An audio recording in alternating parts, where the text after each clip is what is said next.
بلکہ ایک صاحب نے مجھے بتایا کہ انہوں نے ایک آدھ آدمی کا جو نام لیا تھا کسی انٹرویو میں، تو بعد میں انہوں نے کہا وہ دانا آدمی ہیں کہ وہ بھی میں ذکر نہ کرتا اگر تو بہتر تھا، تو مناسب تھا۔ لیکن جب وقت آئے گا، راجہ ریاض صاحب کیا سگنل لے رہے ہیں؟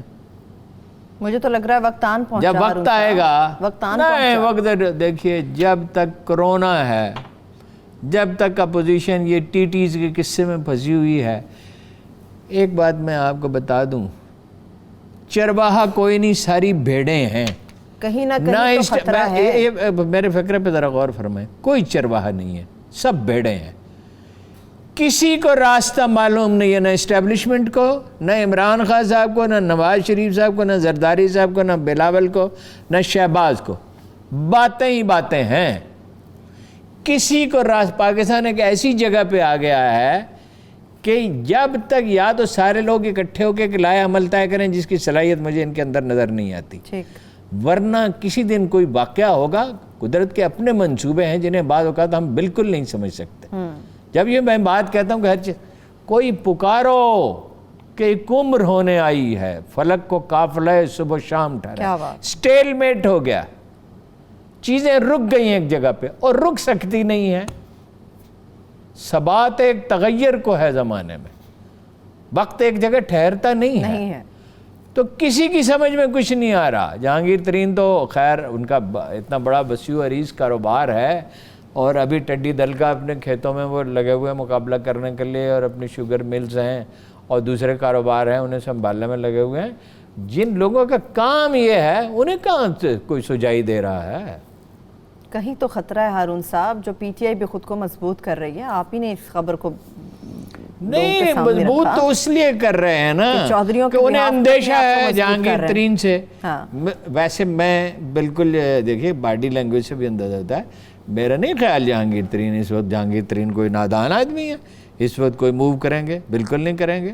اور چودھریوں نے بھی یہ فورس ہی کر کے کہ ہمارے خلاف کارروائی نہ کی جائے، حفاظتی اقدام کیا ہے، اس وقت کچھ نہیں کریں گے۔ چلیے ٹھیک ہے، آگے بڑھتے ہیں۔ ہارون صاحب، یہ سندھ جو فیصلے کر رہا ہے تعلیم سے متعلق، آپ اپریشیٹ کر رہے ہیں اس کو؟ بچے تو ویسے بڑے خوش ہیں، لڈیاں ڈال رہے ہیں کہ جی اگلی جماعتوں میں ہم لوگ پرموٹ ہو گئے، مگر ہم کیسے قوم کے معمار پیدا کر رہے ہیں؟ مجھے تو یہ یاد ہے کہ اگر کسی دن بارش کی وجہ سے چھٹی ہو جاتی تھی یا آدھی چھٹی ساری ہو جاتی تھی تو اتنی خوشی ہوتی تھی کہ کوئی خوشی اس کا بدل نہیں ہو سکتی۔ اور کجا یہ ہے کہ امتحان ہی نہ دینا پڑے، جان پہ بنی ہوتی ہے طالب علم کی، جان پہ بنی ہوتی ہے کہ فیل ہوں گا تو کیا ہوگا۔ اور اندیشہ تو اچھے بھلے جس نے تیاری کی ہوتی ہے وہ بھی اندیشے تو پالتا ہے نا بچہ، وسوسہ تو بچوں میں وسوسہ بہت ہوتا ہے بچوں میں اپنی تعلیم کو۔ وہ ایک دن میں پروفیسر احمد رفیق اختر صاحب کے پاس بیٹھا تھا، جن کے بارے میں کہا جاتا ہے کہ کوئی ان جیسا صاحب کش بزرگ اس وقت دنیا میں شاید نہیں ہوگا، اور لاکھوں لوگ جن کی خدمت میں حاضر ہوتے ہیں، عام آدمی بھی، پڑھے لکھے بھی، کسان بھی، تاجر بھی، اور بڑے بڑے افسران کرام بھی، اور جج بھی، اور انٹلیکچوئل بھی۔ تو وہ ان کے پاس بیٹھا ہوا تھا، ایک لڑکا جا رہا تھا، کہنے لگا یہ لڈو ہے۔ پروفیسر صاحب نے کہا اب لڈو مجھ سے پوچھے گا کہ میں پاس ہوں گا کہ نہیں ہوں گا، اور واقعی ایسا ہوا۔ اس نے کہا سر جی میں پاس ہو جاؤں گا، انہوں نے کہا ہاں آپ پاس ہو جائیں۔ طالب علم کی جان پہ بنی ہوتی ہے۔ اب سندھ خدا کے بندو، امتحان لینا کیا پرابلم ہے؟ انہیں تو پرابلم لگ رہا ہے بھائی، کیا پرابلم؟ مثلا سو کیا امتحان میں تو بچے بیٹھتے ہی فاصلے پر ہیں۔ امتحان میں کوئی کلاس روم تھوڑی ہوتا ہے کہ ایک بینچ پہ 3 بچے بیٹھ گئے، یا 3 کرسیاں ایک قطار میں تو 3 بچے، وہ تو ایک ڈیسک اور دوسرے کے درمیان فاصلہ ہوتا ہے 3-4 فٹ کا۔ سید غنی صاحب، اور اگر وہ میری بات سنیے، اگر وہ ماسک لگا لیں، اب تو ماسک بھی سستے ہو گئے، مجھے جنرل صاحب نے بتایا کہ جو 2500 روپے تک جس کی قیمت پہنچی تھی کہ 95 کی، اب وہ 260 روپے میں وہ ملے گا۔ زبردست، ٹھیک ہے۔ اور 64 ڈالر میں جو لباس مل رہا تھا، باہر سے منگوانا پڑ رہا تھا، وہ یہاں سے 1600 روپے میں ملے گا۔ دیکھیے وہ ماسک پہنے بچے، اور ملک کی دولت کس لیے ہوتی ہے؟ نئی نسلوں سے زیادہ کیا ضروری، نئی نسلوں سے زیادہ کیا چیزیں ہیں؟ ملک کے مستقبل سے زیادہ ان کو فری دینے پڑیں ماسک، ہیں کسی سے کہیں کوئی نہ کوئی دے دے گا۔ وہ کراچی میں تو ایک ایسا آدمی ہے جو 1.5 لاکھ آدمیوں کو روزانہ کھانا کھلاتا ہے، یہاں بھی ٹورنٹن مارکیٹ میں بھی، یہاں بھی۔ یہ تو پھر سعید غنی صاحب اچھا یہ اگر یہ کہیں ان سے بزنس مین سے، وہ ان کو فری ماسک دے دیں گے اور کوئی چیز چاہیے ہوگی فری پانی بھی دے دیں گے بچوں کے لیے۔ وہ تو ہوتا ہی فاصلے پہ ہے اسٹوڈنٹ، تھوڑا سا فاصلہ اور بڑھا دیں، 2 شفٹوں میں امتحان لے لیں، کچھ بچے 9 سے 1 بجے تک لے لیں، کچھ بچے جو ہیں وہ دوپہر کے بعد لے لیں، ٹھیک ہے؟ تو یہ تو بغیر امتحان کے جو بچہ جائے گا تو اس کی تو مینٹل گروتھ رک جائے گی، وہیں رک جائے گی۔ اچھا پھر دوسری بات یہ دیکھیے، ایک بڑے لیجنڈ فوجی افسر ہو گزرے ہیں، بریگیڈیئر رفیق ان کا نام تھا، شیخ مجیب الرحمان کو گرفتار کرنے کے لیے انہیں بھیجا گیا تھا، حالانکہ وہ اس وقت ایجوکیشن کور میں جا چکے تھے۔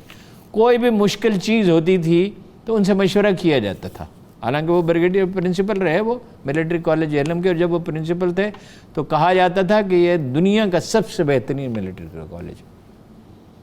ان کے صاحبزادے بیچمنٹ جنرل کینی کے کرنل ریاض، وہ ایک چھوٹی سی چیز پہ ریجیکٹ کر دیے گئے۔ تو لوگوں نے کہا بریگیڈیئر صاحب آپ کے تو سب شاگرد ہیں، اگر اشارہ ہی کر دیں تو چلا جائے گا، پاس ہو جائے گا۔ انہوں نے کہا کیا تم یہ چاہتے ہو کہ میرا بیٹا عمر بھر کے لیے ذہنی طور پر اپاہج ہو جائے؟ اکلوتا بیٹا، کتنے اکلوتا بیٹا کتنا عزیز ہوتا ہے، کتنا عزیز ہوتا ہے۔ وہ پاس ہو گیا، ویسے نیکسٹ اٹیمپٹ میں وہ پاس ہو گیا اور فوج میں بھرتی ہو گیا۔ تو یہ آپ جب کیا دنیا میں 12 جاپان میں 10 12 گھنٹے بچوں کو پڑھایا جاتا ہے، سعودی عرب میں ایون تعلیمی کی حالت بہت بہتر ہے، لندن کے ہاسٹلوں میں ہیٹر نہیں ہوتے، مری سے زیادہ ہائٹ ہے لندن کے اکثر شہروں کی، سردیوں میں ہیٹر نہیں ہوتا۔ اور ایسی سخت پڑھائی ہے، جن بچوں سے ہمارا رابطہ رہتا ہے، ایسی سخت پڑھائی ہے، اتنا دباؤ ہوتا ہے جس کی بات نہیں، اس لیے وہاں سے وہ بڑا سائنسدان اٹھتا ہے، بڑا ایڈمنسٹریٹر اٹھتا ہے، بڑا عالم سکال۔ ہم کیوں نہیں وہ لوگ پیدا کرتے؟ یہ تو ایک اتنے یہ بھیڑیں ہیں، بھیڑیں، اس قدر غیر ذمہ دار لوگ ہیں۔ ایک تو کرپشن کی کوئی حد نہیں ہے، ظلم کی کوئی حد نہیں ہے، پولیس کو استعمال کرتے ہیں۔ اب یہ بچے ایک ویسے ہی 1 لاکھ ٹیچر وزیر تعلیم نے کہا تھا ہمارے ایسے ہیں جو خود لکھ پڑھ نہیں سکتے۔ یہ سندھ کے وزیر تعلیم جی سعید غنی صاحب؟ نہیں، ان سے پہلے جو تھا، اچھا، جو خود لکھ پڑھ نہیں سکتے۔ پھر بہت سے ٹیچر ایسے ہیں جو آتے ہی نہیں ہیں۔ جب عمران خان نے حکومت سنبھالی تھی پختونخوا کی تو یہی صورتحال تھی، ٹیچر آتے ہی نہیں تھے، تنخواہیں لیتے تھے۔ یہ تو معاشرہ نچلی سطح تک اس قدر بگڑ چکا ہے، اور اس میں آپ مزید بگاڑ اگر آپ پیدا کریں گے تو پھر کیا ہوتا ہے؟ پانی اگر چلتا نہیں رہے گا تو جوہر بنے گا۔ بالکل ایسا ہی ہے۔ اور پھر پنجاب بہت خطرناک بات ہے یہ۔ پنجاب میں اس میں مجھے اپریشیٹ کرنے دیں ہارون صاحب، پنجاب نے بڑے اچھے اس وقت انیشیٹو لیے ہیں۔ MBBS اور BDS کے جو ضمنی امتحانات ہوں گے، سینٹرز کو ڈس انفیکٹ کیا گیا ہے، سینیٹائزرز لازمی ہے، ماسک آپ پہن کر آئیں گے وہ بھی لازمی ہے۔ جب پنجاب یہ اقدامات کر سکتا ہے تو پھر سندھ کیوں نہیں کر سکتا؟ سندھ کے وسائل نسبتاً زیادہ ہیں، اور سندھ کے پاس اگر وسائل نہیں ہیں، میں نام لینا اچھا نہیں، میں نام لے کر انہیں بتا سکتا ہوں فلاں فلاں صاحب کے پاس چلے جائیں، وہ اسٹوڈنٹس کے لیے امتحان کے لیے پیسوں کو بندوبست۔ چلیے ٹھیک ہے، بہت شکریہ ہارون صاحب، وقت بالکل ختم ہو چکا ہے۔ آپ تمام دیکھنے والوں کا بے حد شکریہ، مجھے اجازت دیجیے، اللہ حافظ۔